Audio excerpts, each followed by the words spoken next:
السلام علیکم ورحمۃ اللہ۔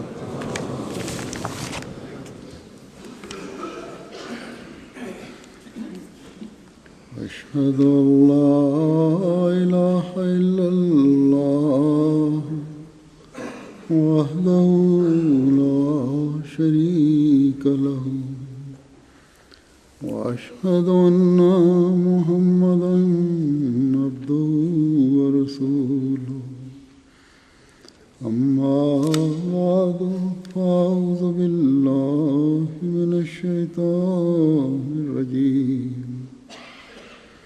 بسم اللہ الرحمن الرحیم۔ الحمد للہ رب العالمین الرحمن الرحیم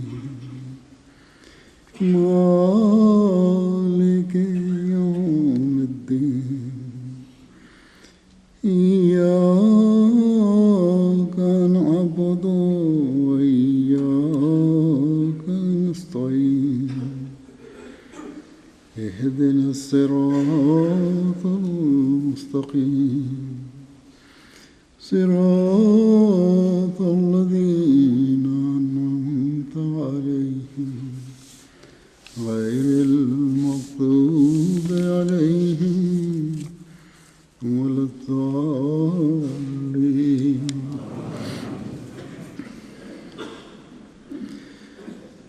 آج جمعہ کا بابرکت دن ہے اور رمضان کے بابرکت مہینے کا پہلا روزہ ہے۔ بس آج کا دن بے شمار برکتوں سے شروع ہونے والا دن ہے۔ حضرت صلی اللہ علیہ وسلم نے جمعے کے بابرکت دن ہونے کی اہمیت کے بارے میں یہ خبر دی، اور ہمیشہ کے لیے خبر ہے کہ اس دن ایک ایسی گھڑی آتی ہے جس میں مومن اپنے رب کے حضور جو دعا کرے وہ قبول کی جاتی ہے۔ اور پھر رمضان کے بارے میں آپ صلی اللہ علیہ وسلم نے فرمایا کہ جب رمضان کا مہینہ آتا ہے تو جنت کے دروازے کھول دیے جاتے ہیں اور دوزخ کے دروازے بند کر دیے جاتے ہیں۔ بس اللہ تعالیٰ کی رحمت اس مہینے میں خاص جوش میں آتی ہے اور مومنوں پر اللہ تعالیٰ کی رحمتوں اور فضلوں کی بارش ہوتی ہے۔ لیکن ساتھ ہی حضرت صلی اللہ علیہ وسلم نے ان فضلوں کو جذب کرنے کے لیے بعض شرائط بیان فرمائی کہ نہ ہی ان دنوں میں بیہودہ باتیں ہوں، نہ شور و شر ہو، نہ ہی گالی گلوچ اور لڑائی جھگڑا ہو۔ ہر برائی کے جواب میں روزے دار کا یہ جواب ہونا چاہیے کہ میں روزے دار ہوں اور میں خدا تعالیٰ کی خاطر ان تمام شرور سے بچتا ہوں۔ اور جب یہ حالت ہوگی تو حقیقی رنگ میں روزے کا دن ہوگا، روزہ ہوگا کہ انسان خدا تعالیٰ کی خاطر کوشش سے اس مہینے میں اللہ تعالیٰ کے حکموں کے مطابق اپنی زندگی گزارے۔ پھر اس بات کو کہ رمضان کے مہینے کی کیا اہمیت ہے، کن پر روزے فرض ہیں، کس طرح رکھنے چاہیے، کیا پابندیاں ہیں، اللہ تعالیٰ نے اس کو قبولیت دعا کے مضمون کے ساتھ اس طرح باندھا ہے کہ فرمایا کہ وَإِذَا سَأَلَكَ عِبَادِي عَنِّي فَإِنِّي قَرِيبٌ أُجِيبُ دَعْوَةَ الدَّاعِ إِذَا دَعَانِ فَلْيَسْتَجِيبُوا لِي وَلْيُؤْمِنُوا بِي لَعَلَّهُمْ يَرْشُدُونَ۔ کہ جب میرے بندے تجھ سے میرے متعلق پوچھیں تو بتا دے کہ میں ان کے پاس ہوں۔ جب دعا کرنے والا مجھے پکارے تو میں اس کی دعا قبول کرتا ہوں۔ سو چاہیے کہ وہ دعا کرنے والے بھی میرے حکم کو قبول کریں اور مجھ پر ایمان لائیں تا وہ ہدایت پائیں۔ بس فرمایا کہ رمضان کے دن اس قدر مبارک ہیں کہ ان دنوں کی عبادتوں کے بعد جب میرے بندے میرے متعلق سوال کریں تو کہہ دے میں بالکل قریب ہوں، اجیب و دعوت داعی اذا دعان، مجھے پکارنے والا پکارتا ہے تو میں اس کی دعا کو قبول کرتا ہوں۔ پس رمضان کے مہینے میں جو جمعے آتے ہیں ان کی اہمیت دگنی ہو جاتی ہے۔ دن بھی قبولیت دعا کے دن ہیں اور راتیں بھی قبولیت دعا کی راتیں ہیں، لیکن اللہ تعالیٰ فرماتا ہے کہ تمہیں نہیں پتہ کہ کون سی گھڑی قبولیت دعا کی گھڑی ہے، اس لیے دن بھی اور راتیں بھی دعاؤں میں گزارو۔ بس ان دنوں سے ہمیں زیادہ سے زیادہ فائدہ اٹھانا چاہیے۔ ایک تو رمضان میں عموماً کہ اس میں شیطان کو باندھ کر خدا تعالیٰ نے جنت کے دروازے کھول دیے ہیں اور بندوں کے قریب آ گئے، اور پھر رمضان کے جمعوں سے بھی بھرپور فائدہ اٹھانا چاہیے۔ لیکن سب سے اہم دعا جو ان دنوں میں کرنے کی ضرورت ہے وہ یہ ہے کہ انتہائی عاجزی سے اور خالص ہوتے ہوئے اللہ تعالیٰ سے یہ دعا انسان کرے کہ اے اللہ مجھے صرف رمضان میں ہی نہیں بلکہ عام حالات میں بھی ان لوگوں میں شامل کر لے جن کی دعائیں رات کو بھی قبول ہوتی ہیں اور دن کو بھی قبول ہوتی ہیں،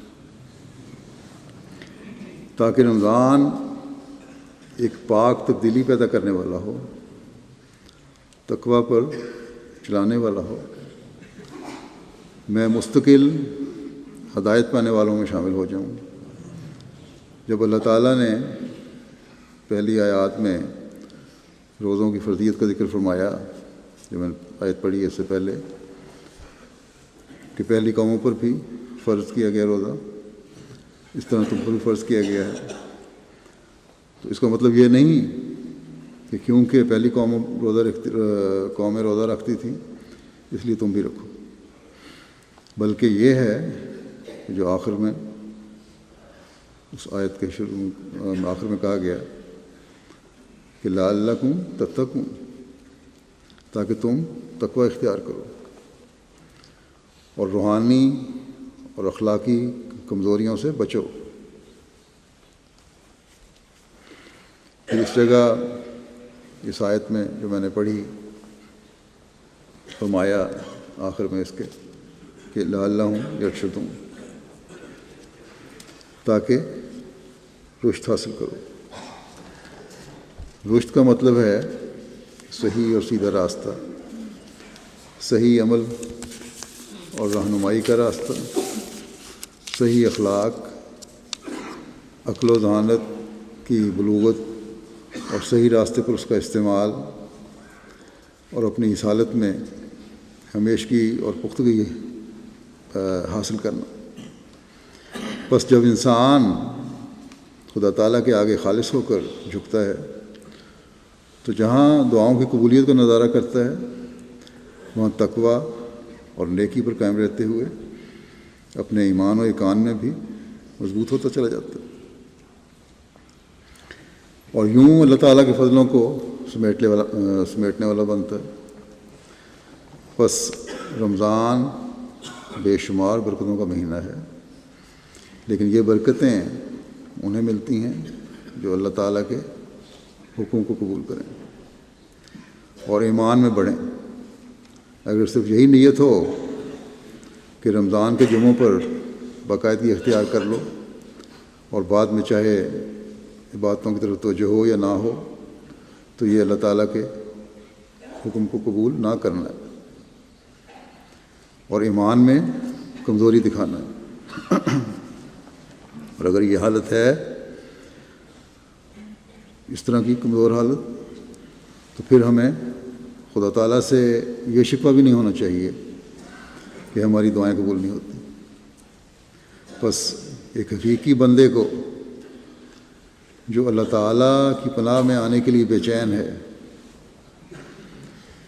انتہائی عاجزی اور انکساری سے اور اپنی کمزوریوں اور غلطیوں کا اعتراف کرتے ہوئے یہ دن دعاؤں میں گزارنے چاہیے۔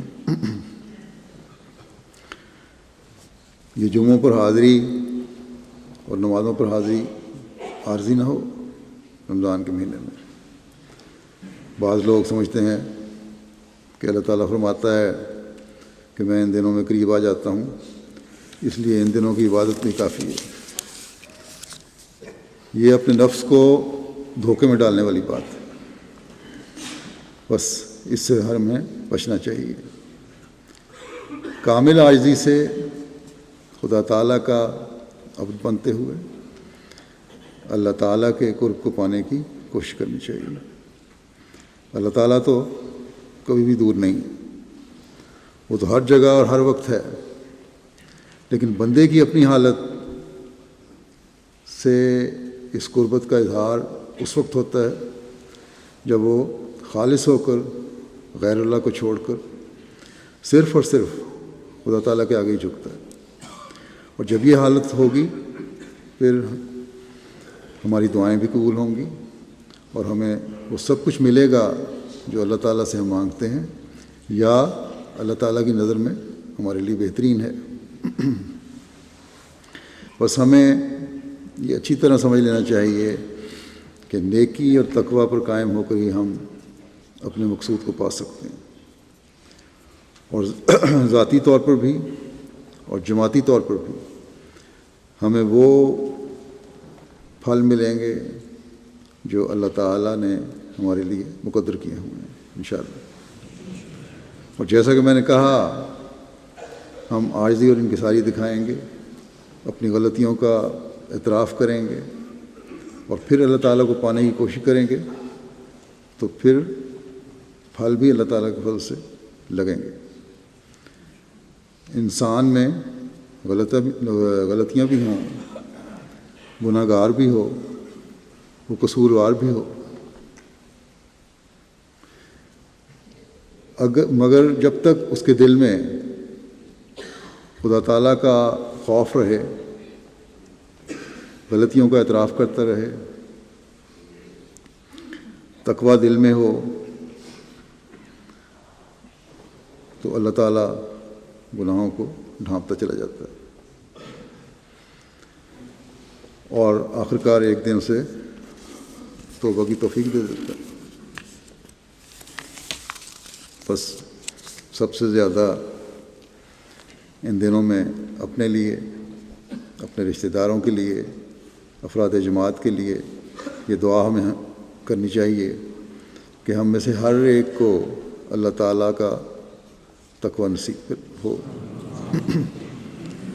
ایک دوسرے کے لیے جب ہم درد سے دعائیں کریں گے تو فرشتے بھی ہمارے لیے دعاؤں میں شامل ہو جائیں گے، اور رمضان کی برکات کے حقیقی اور مستقل نظارے بھی ہم دیکھنے والے ہوں گے۔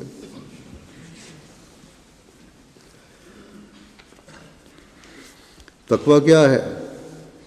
تقویٰ خدا تعالیٰ کی خشیت اور خوف ہے، اور جب تک ہم میں خدا تعالیٰ کا خوف اور خشیت رہے گی، ہماری کمزوریوں اور گناہوں کی بھی خدا تعالیٰ پردہ پوشی فرماتا رہے گا، اور ہم اس کی حفاظت میں رہیں گے، سوائے اس کے کہ ہم گناہوں پر اتنے دلیر ہو جائیں، خدا نہ کرے کوئی ہم میں سے، کہ اللہ تعالیٰ کا خوف ہمارے دلوں سے مٹ جائے، یا کسی کے دل سے ہی مٹ جائے۔ لیکن اگر ہماری کمزوری کی وجہ سے گناہ سرزد ہوتا ہے اور پھر اللہ تعالیٰ کا خوف پیدا ہوتا ہے اور خشیت پیدا ہوتی ہے، تو اللہ تعالیٰ بڑا بخشنے والا ہے۔ اللہ تعالیٰ کی خشیت کے معنی ہی خدا تعالیٰ کی محبت کے ہیں۔ بس جب تک اس محبت کے اظہار ہم کرتے رہیں گے، یا اپنے دل میں بھی اگر ہم رکھتے ہوں گے یہ محبت، تو تباہی سے بچے رہیں گے۔ لیکن شرط یہ ہے کہ سچی محبت ہو، دھوکہ نہ ہو۔ اللہ تعالیٰ دلوں کا حال جانتا ہے، اسے دھوکہ نہیں دیا جا سکتا۔ اگر دل میں بھی محبت ہے تو کبھی نہ کبھی اس کا اظہار ہو جاتا ہے۔ خوف اللہ تعالیٰ کا بعض چیزوں سے روکے رکھتا ہے اس محبت کی وجہ سے۔ اس محبت کی وجہ سے گرتے پڑتے اس کے حکموں پر ہم عمل کرتے رہیں گے، تو خدا تعالیٰ جو اپنے بندوں کی محبت کی غیرت رکھتا ہے، بندے کو پھر ضائع نہیں ہونے دیتا اور اسے توبہ کی توفیق دے دیتا۔ لیکن اگر انسان، جیسا کہ میں نے کہا، بالکل ہی گناہوں پر دلیر ہو جائے اور تقویٰ کا بیج بالکل اپنے دل سے نکال کر ضائع کر دے، تو پھر سزا ملتی ہے۔ اللہ تعالیٰ کا احسان ہے کہ ہم نے حضرت مسیح موعود علیہ السلام کو مانا۔ آپ نے بار بار جماعت کے افراد کو تقویٰ پر قائم رہنے کی نصیحت فرمائی۔ پھر ایسا روحانی نظام اللہ تعالیٰ نے ہمیں عطا فرمایا جو تقویٰ کے بیج کو قائم رکھنے کے لیے توجہ دلاتا رہتا ہے۔ پھر رمضان کا مہینہ ہر سال میں اس بیج کے پنپنے کے لیے پنپنے کے سامان کے لیے اللہ تعالیٰ نے ہمارے لیے مقرر فرما دیا، اور پھر ہمیں اس بیج کے نشو و نما کے طریق بتاتے ہوئے اسے پھلدار بنانے کی خوشخبری بھی دے دی۔ بس اس مہینے کی برکات سے فیض اٹھانے کے لیے ہم میں سے ہر ایک کو اللہ تعالیٰ کا عبد بننے کی کوشش کرنی چاہیے۔ اگر ہماری نااہلیوں کی وجہ سے اللہ تعالیٰ ہماری دعاؤں کو کچھ دیر کے لیے ٹالتا بھی ہے، تو اس مہربان ماں کی طرح جو بچے سے اس کی اصلاح کی خاطر تھوڑی دیر کے لیے روٹھ جاتی ہے اور اس میں سخت غصہ نہیں ہوتا، لیکن جب بچہ ماں کی محبت کی وجہ سے اس کی طرف جاتا ہے تو ماں گلے بھی لگا لیتی ہے، بلکہ اس سے پہلے کئی دفعہ کنکھیوں سے دیکھتی بھی ہے کہ بچہ کس قسم کی حرکت کر رہا ہے، میرے پاس آتا بھی ہے کہ نہیں۔ تو بہرحال جب بچہ جاتا ہے تو ناراضگی دور ہو جاتی ہے۔ بس اللہ تعالیٰ جو ماؤں سے بھی زیادہ بخشنے والا ہے، وہ تو یہ دیکھتا ہے کہ کب میرے بندے میری طرف توبہ کرتے ہوئے آئیں اور میں انہیں معاف کروں۔ حضرت صلی اللہ علیہ وسلم نے فرمایا کہ خدا کی قسم، اللہ تعالیٰ بندے کی توبہ پر اتنا خوش ہوتا ہے کہ اتنا خوش وہ شخص بھی نہیں ہوتا جسے جنگل بیابان میں اپنی گمشدہ اونٹنی مل جائے۔ بس یہ رمضان کا مہینہ بھی اس لیے ہے کہ بندہ اللہ تعالیٰ کی محبت دل میں رکھتے ہوئے اگر سارے سال کی کمزوریوں اور غلطیوں کے باوجود اللہ تعالیٰ کی طرف اس نیت سے آئے کہ وہ اس کی توبہ قبول کرے، تو اللہ تعالیٰ دوڑ کر اس کے گلے لگاتا ہے۔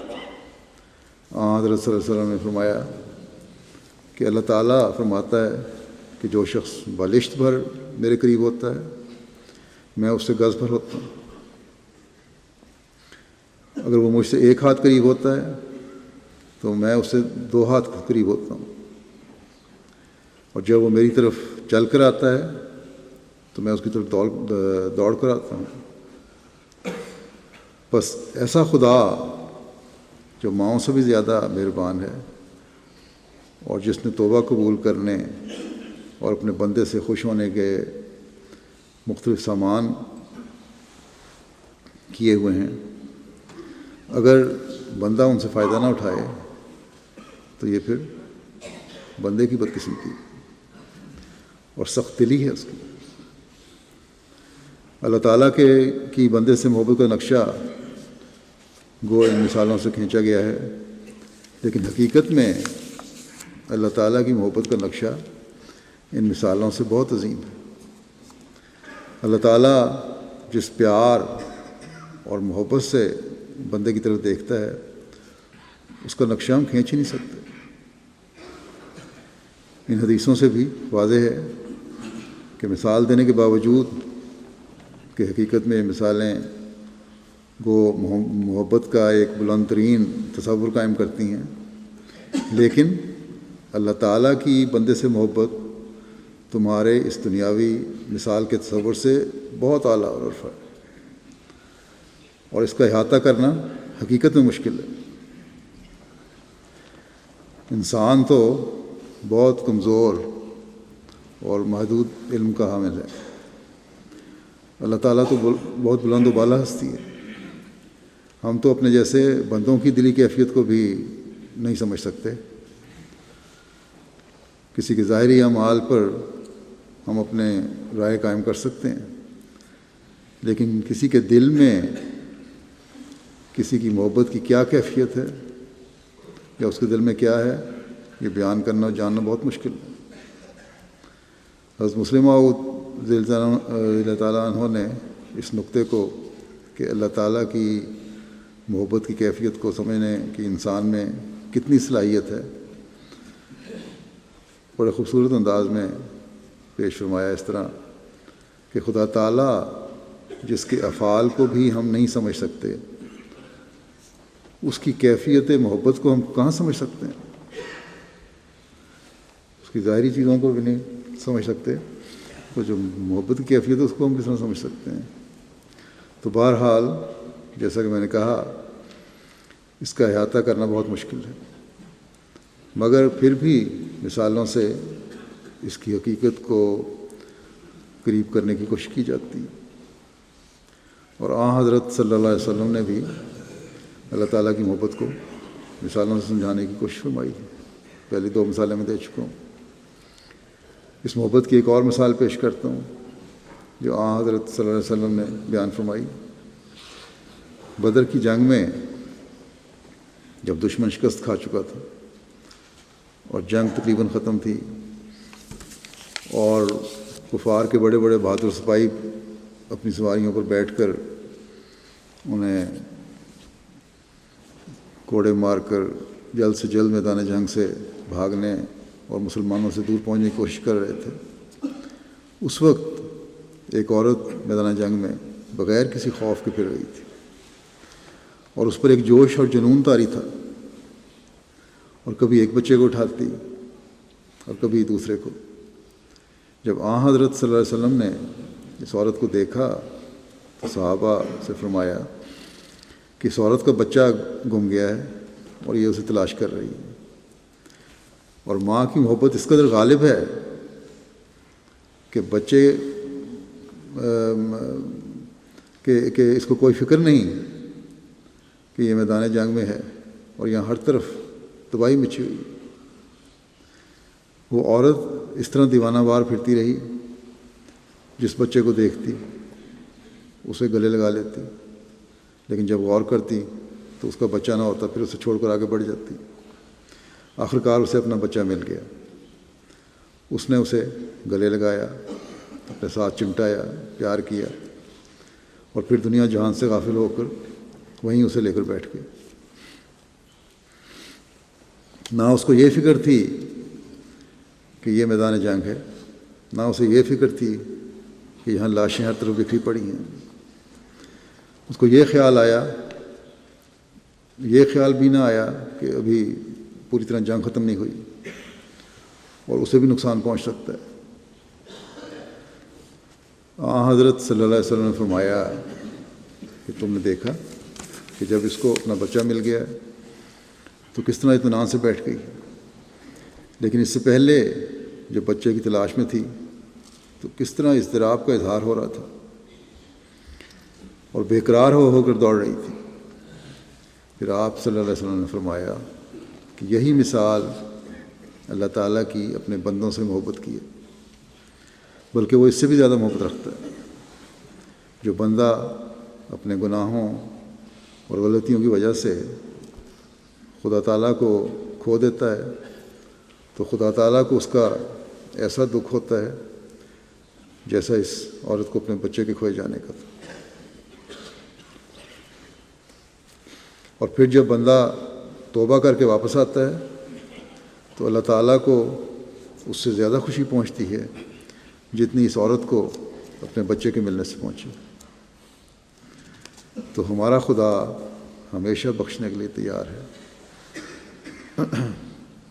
بشرطے کہ ہم بھی اس کی بخشش کو ڈھونڈنے کے لیے تیار ہوں اور نکلیں۔ وہ دیکھ رہا ہے کہ ہم کب اس کی طرف بڑھتے ہیں۔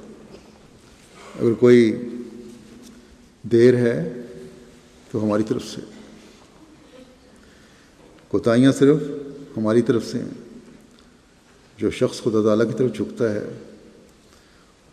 اس کے حضور توبہ کرتے ہوئے جاتا ہے، اس سے گناہوں کی معافی طلب کرتا ہے، تو خدا تعالیٰ کی مغفرت اسے ڈھانپ لیتی ہے۔ حضرت مسلم موعود نے اس ضمن میں ایک جگہ یہ اہم بات بیان فرمائی کہ اللہ تعالیٰ کی بخشش نہ صرف انسان کے گناہوں کو ڈھانپ لیتی ہے بلکہ اس کے گناہوں کو بھول جاتی ہے، بلکہ صرف خود نہیں بھول جاتی بلکہ دوسروں کو بھی بھلوا دیتی ہے۔ تبھی خدا تعالیٰ کا نام ساتر نہیں بلکہ ستار ہے، اور ستار وہ ہوتا ہے جس میں صرف صفت ستر کی تکرار اور شدت پائی جاتی ہے، بار بار جس میں بہت زیادہ شدت سے ستاری کی کیفیت پائی جائے۔ دنیا صرف ساتر ہو سکتی ہے، یعنی یہ ہو سکتا ہے کہ اگر کسی کو کسی کے گناہ کا علم ہو تو اسے بیان نہ کرے، پردہ پوشی کرے، مگر دوسروں کے ذہن سے کسی کے گناہ کا علم نہیں نکال سکتا کوئی۔ لیکن خدا تعالیٰ کیونکہ تمام صفات کا جامع ہے، اس لیے اس نے کہا اپنی اس صفت کے بارے میں بھی کہ میں ساتر نہیں بلکہ ستار ہوں۔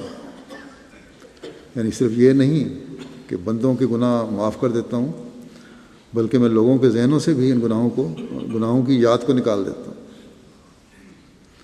اور انہیں یاد بھی نہیں رہتا کہ فلاں نے کبھی فلاں گناہ کیا تھا۔ اور خدا تعالیٰ ستار نہ ہوتا تو گناہ گار کے لیے جنت میں بھی امن نہ ہوتا۔ وہ ہر شخص کی طرف دیکھتا اور کہتا کہ اس کو میرے گناہ کا علم ہے۔ بس خدا تعالیٰ ستار ہے، وہ فرماتا ہے میں نہ صرف لوگوں کے گناہ معاف کرتا ہوں بلکہ لوگوں کے حافظوں پر بھی تصرف رکھتا ہوں، اور دوسروں کو کسی کا گناہ یاد ہی نہیں رہتا جب کسی ستاری فرمانا چاہتا ہے اللہ تعالیٰ، اور اس کو لوگوں سے ہمیشہ سے اس کو لوگ ہمیشہ سے ہی نیک اور پاک صاف خیال کرتے ہیں، جس کی اللہ تعالیٰ سے تعریف فرما دے۔ بس ہمارا خدا ستار العیوب ہے اور غفار الذنوب بھی خدا ہے، جو نہ صرف ہمیں بخشنے والا ہے بلکہ ہماری کھوئی ہوئی عزت واپس دینے والا بھی ہے، اور اس دنیا میں اسے قائم کرنے والا بھی ہے اس عزت کو۔ بس جب ایسا پیارا ہمارا خدا ہے تو کس قدر ہمیں قربانی کر کے اس کی طرف بڑھنے کی ضرورت ہے، کس قدر اس کا عبد بننے کی ضرورت ہے۔ بس اس بابرکت مہینے میں ہمیں اس ستار العیوب اور غفار الذنوب خدا کی طرف دوڑنے کی ضرورت ہے، اس کے آگے جھکنے کی بھرپور کوشش کرنے کی ضرورت ہے۔ شیطان ہر کونے پر کھڑا ہمیں اپنے لالچوں میں گرفتار کرنے کی کوشش میں لگا ہوا ہے، لیکن ہم نے اس سے مقابلہ کرتے ہوئے اور اللہ تعالیٰ کی پناہ کی کوشش کرتے ہوئے اس کے ہر حملے سے بچنا ہے اور ناکام کرنا ہے اسے، اور اپنے آپ کو اللہ تعالیٰ کا حقیقی عبد بنانا ہے۔ تبھی ہم رمضان سے حقیقی رنگ میں فیض یاب ہو سکیں گے۔ اور جیسا کہ میں نے کہا، اس سے ہمیں جہاں ذاتی فوائد حاصل ہوں گے وہاں جماعتی ثمرات بھی ملیں گے۔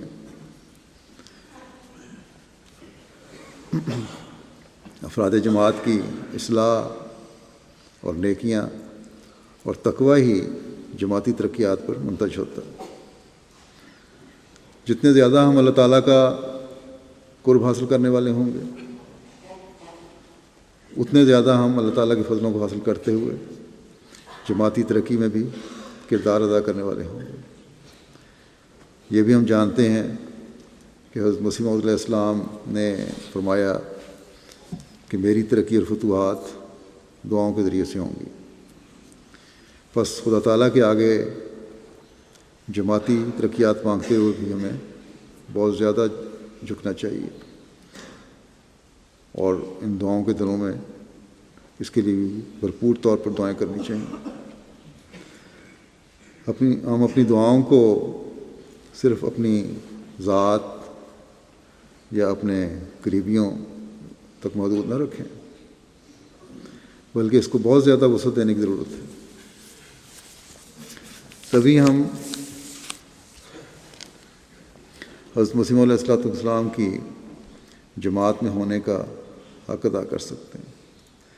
تبھی ہم اللہ تعالیٰ کے اس احسان کا شکر گزار ہو سکتے ہیں جو اللہ تعالیٰ نے ہم پر حضرت مسیح علیہ السلام کی جماعت میں شامل فرما کر کیا ہے۔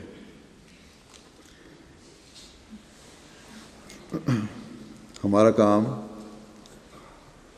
اپنے آپ کو اس جماعت میں شامل کر کے ختم نہیں ہو گیا۔ احمدی بننے کے بعد یہی کافی نہیں کہ ہم احمدی ہو گئے اور بیعت کر لی، بلکہ بہت بڑی ذمہ داری خدا تعالیٰ نے ہم پر ڈالی ہے، اور اس ذمہ داری کو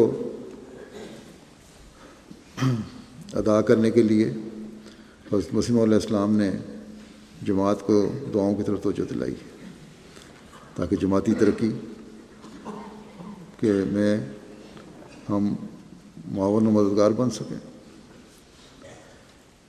ہم عاجز ہیں، کمزور ہیں، اپنی غلطیوں کا اعتراف کرتے ہیں، اپنی نااہلیوں کا بھی اعتراف کرتے ہیں، لیکن اس سب کے باوجود ہم وہ لوگ ہیں جن پر اللہ تعالیٰ نے ایک عظیم الشان مقصد کے حصول کی ذمہ داری ڈالی ہے، اور یہ ذمہ داری بغیر اللہ تعالیٰ کے فضل کو جذب کیے بغیر ادا نہیں ہو سکتی۔ بس ہمیں دعاؤں کی طرف بہت زیادہ توجہ دینے کی ضرورت ہے۔ اس مضمون کو ایک جگہ حضرت مسلمہ رضی اللہ عنہ نے بڑے خوبصورت انداز میں بیان فرمایا ہے، یا سمجھایا ہے بلکہ، کہ اگر ہم واقعہ میں کمزور اور ناتواں ہیں، اور اگر واقعہ میں جو کام ہمارے سپرد کیا گیا ہے نہایت ہی اہم اور مشکل ہے، تو سوال یہ ہے کہ ایسا کام ہم سے کس طرح سر انجام دیا جا سکتا ہے۔ اور ادھر یہ کام اپنے اتمام کے لیے، اپنے ختم یعنی اس کو پورا کرنے کے لیے ایک بہت بڑی طاقت چاہتا ہے، اور ادھر ہم کمزور اور ناتواں ہیں۔ بس دو باتوں میں سے ہمیں ایک تسلیم کرنی پڑے گی،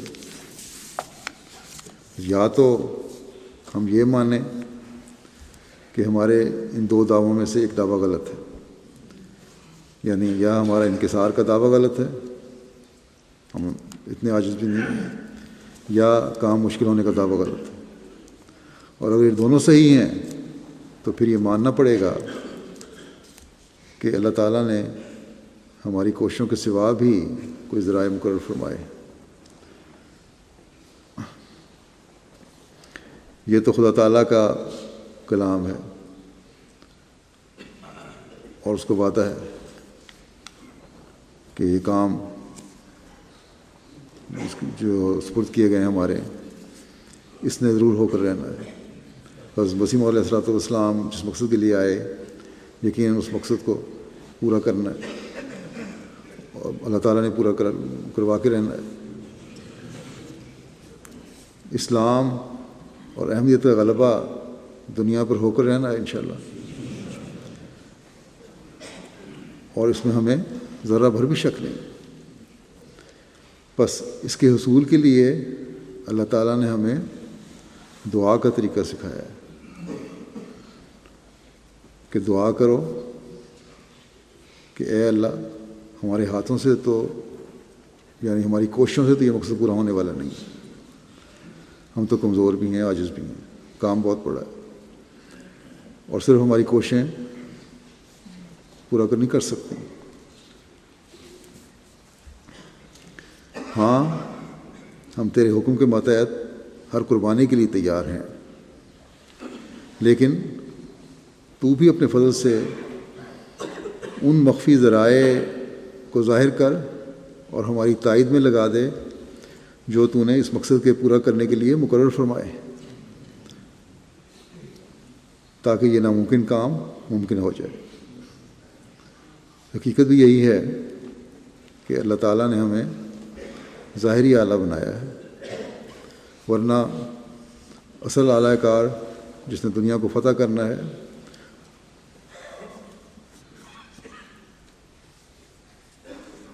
وہ کوئی اور آلہ ہے۔ لیکن ایک درد ان فتوحات کو حاصل کرنے کے لیے ہمارے دلوں میں بہرحال ہونا چاہیے، اور وہ درد دعاؤں کی صورت میں ہمارے دلوں سے نکلنا چاہیے۔ حضرت مسلم موعود نے ایک مثال دی کہ ہماری مثال وہی ہے کہ جیسے محمد رسول اللہ صلی اللہ علیہ وسلم نے کنکر اٹھا کر بدر کے دن پھینکے تھے۔ اللہ تعالیٰ فرماتا ہے کہ ما رمیتا اذ رمیتا ولکن اللہ رما، کہ تمہارا کنکر پھینکنا نہیں تھا، بلکہ خدا تعالیٰ کا کنکر پھینکنا تھا۔ تمہارے پھینکے ہوئے کنکر تو تھوڑی دور جا کر گر پڑتے، مگر یہ تم نے نہیں پھینکے بلکہ ہم نے پھینکے تھے۔ ادھر آپ صلی اللہ علیہ وسلم کا ہاتھ چلا کنکر پھینکنے کے لیے، ادھر خدا تعالیٰ فرماتا ہے کہ ہم نے آندھی کو چلا دیا، اور اس وجہ سے اس آندھی نے کروڑوں اور اربوں کنکر اٹھا کر کفار کی آنکھوں میں ڈال دیے، نتیجتاً ان کی آنکھیں بند ہو گئیں اور وہ حملہ میں ناکام ہوئے۔ غرض ان مٹھی بھر کنکروں کے پیچھے اصل طاقت خدا تعالیٰ کی قدرت تھی۔ بس ہماری حیثیت بھی بدر کے ان کنکروں کی سی ہے جنہیں حضرت صلی اللہ علیہ وسلم نے اپنی مٹھی میں لیا تھا اور کفار کی طرف پھینکا تھا۔ ان کنکروں نے کفار کو اندھا کر دیا جو حضرت صلی اللہ علیہ وسلم نے پھینکے تھے، بلکہ ان کنکروں نے کفار کو اندھا نہیں کیا تھا جو حضرت صلی اللہ علیہ وسلم نے پھینکے تھے، بلکہ ان کنکروں نے اندھا کیا تھا جو آندھی کی صورت میں اللہ تعالیٰ نے اڑائے تھے۔ بس ہمیں یہ تسلیم کرنا پڑے گا کہ ہمارے سوا کوئی آلہ ہے جس نے یہ بڑا کام کرنا ہے اور اس کا بہترین نتیجہ نکالنا ہے، اور ہمیں یہ تسلیم کرنا پڑے گا کہ کوئی دوسرے سامان پیدا کیے گئے ہیں اس بہترین نتیجے کے لیے، جنہوں نے اسلام کو دوسرے ادیان پر غالب کرنا ہے۔ اور وہ آلہ اور وہ ہتھیار جن سے اسلام کو دنیا پر غالب کیا جا سکتا ہے، بندے کی وہ دعائیں ہیں جو اللہ تعالیٰ کے فضل کو اپنی طرف کھینچتی ہیں، اور اللہ تعالیٰ کے فضل سے ہی ناممکن کام ممکن ہو جاتا ہے۔ اور جیسا کہ حضرت مسیح علیہ السلام نے فرمایا کہ یہی چیز ہے جس پر ہماری کامیابی مقدر ہے۔ بس یہ دن جو اللہ تعالیٰ نے ہمیں دعاؤں کے مہیا فرمائے ہیں، ان میں ہمیشہ یہ بات یاد رکھنی چاہیے اور التزام سے یہ دعا کرنی چاہیے کہ وہ اسلام اور احمد کی فتح کے جلد سامان پیدا فرمائے۔ ہم حضرت صلی اللہ علیہ وسلم کی مٹھی کے کنکر بن جائیں، جن کی مدد کے لیے اللہ تعالیٰ نے کروڑوں کنکروں کی آندھی چلا دی تھی اور کفار کو شکست کا سامنا کرنا پڑا تھا۔ اللہ تعالیٰ ہماری کمزوریوں کو دور کر کے ہماری غلطیوں اور کوتاہیوں سے چشم پوشی فرمائے اور اپنے فضل سے ایسے سامان پیدا فرمائے کہ ہم اپنا مقصود پانے والے ہوں، اور ہماری کمزوریوں اور غفلتوں کی وجہ سے اللہ تعالیٰ کا جلال پوشیدہ نہ ہو۔ ہماری کوتاہیاں غیروں کو خوشی کے موقع فراہم کرنے والی نہ ہوں، بلکہ اللہ تعالیٰ اپنے فضل سے اپنے جلال اور اپنی عزت کے ظہور کے لیے ہمارے کمزور ہاتھوں میں وہ طاقت پیدا کر دے جو کام کو سر انجام دینے کے لیے ضروری ہے۔ بس ان دنوں میں بہت دعائیں کریں، اپنے لیے بھی، ایک دوسرے کے لیے بھی، اور جماعت کی ترقی کے لیے بھی، اور دشمن کی ناکامیوں اور نامرادیوں کے لیے بھی، اللہ تعالیٰ کے جلال اور شان کے ظہور کے لیے بھی۔ دنیا خدا تعالیٰ کے وجود سے انکاری ہوتی جا رہی ہے، خدا کرے کہ اللہ تعالیٰ کو پہچاننے والی بنے۔ اللہ تعالیٰ ہماری کوتاہیوں اور غلطیوں کو معاف فرمائے اور ہمارے اندر بھی ایسی طاقت پیدا کر دے جس سے کام لیتے ہوئے ہم اسلام کو دنیا کے تمام ادیان پر غالب کر سکیں، اور ہم میں سے ہر ایک اسلام کا سچا خادم بن جائے اور دنیا کی خواہشات ہمارے لیے ثانوی حیثیت اختیار کر لیں۔ ہمارے دل اس جذبے سے لبریز ہوں کہ ہم دین کو بلند کرنے کے لیے اپنی تمام صلاحیتوں کو دین کو بلند کرنے کے لیے اپنی تمام تر صلاحیتوں کو بروئے کار لانا ہے۔ اللہ تعالیٰ ہمارے اعمال اور صلاحیتوں میں ایسی طاقت اور قوت پیدا فرما دے کہ دشمن کی طاقت اور قوت ہمارے مقابلہ میں ہیچ اور ذلیل ہو جائے۔ اللہ تعالیٰ ہماری خطاؤں کو نہ صرف معاف کرے بلکہ ہمارے دلوں میں گناہوں سے ایسی نفرت پیدا کر دے کہ ہم اللہ تعالیٰ کے حکموں کو کبھی توڑنے والے نہ ہوں، ان لوگوں میں شامل ہوں جن کے بارے میں اللہ تعالیٰ نے فرمایا کہ تم لوگ میرے حکموں پر عمل کرو اور مجھ پر ایمان کامل کرو۔ نیکیوں اور بھلائیوں سے ہمیں محبت پیدا ہو جائے، تقوی ہمارے دلوں میں مضبوطی سے قائم ہو جائے اور اللہ تعالیٰ کی محبت اور عشق ہماری غذا بن جائے۔ ہمارا ہر عمل اور ہمارا ہر قول و فعل اللہ تعالیٰ کی رضا کے مطابق ہو جائے، اور جب ہم اس کے حضور حاضر ہوں تو اپنی رضا کا پروانہ ہمیں دینے والا ہو۔ اللہ تعالیٰ کرے کہ رمضان ہمیں حقیقت میں یہ سب کچھ حاصل کرنے والا بنا دے۔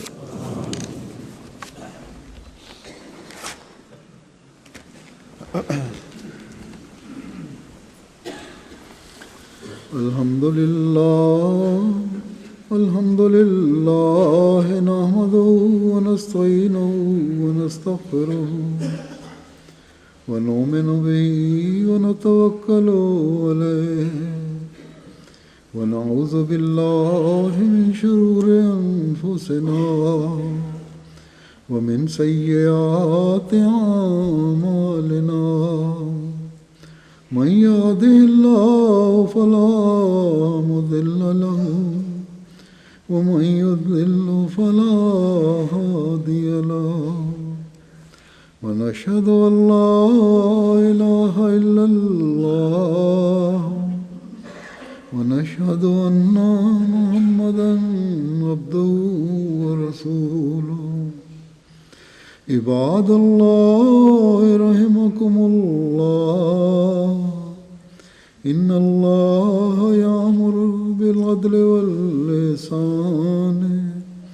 وإيتاء ذي القربى وينهى عن الفحشاء والمنكر والبغي يعظكم لعلكم تذكرون اذكروا الله يذكركم وادعوه يستجب لكم ولذكر الله أكبر.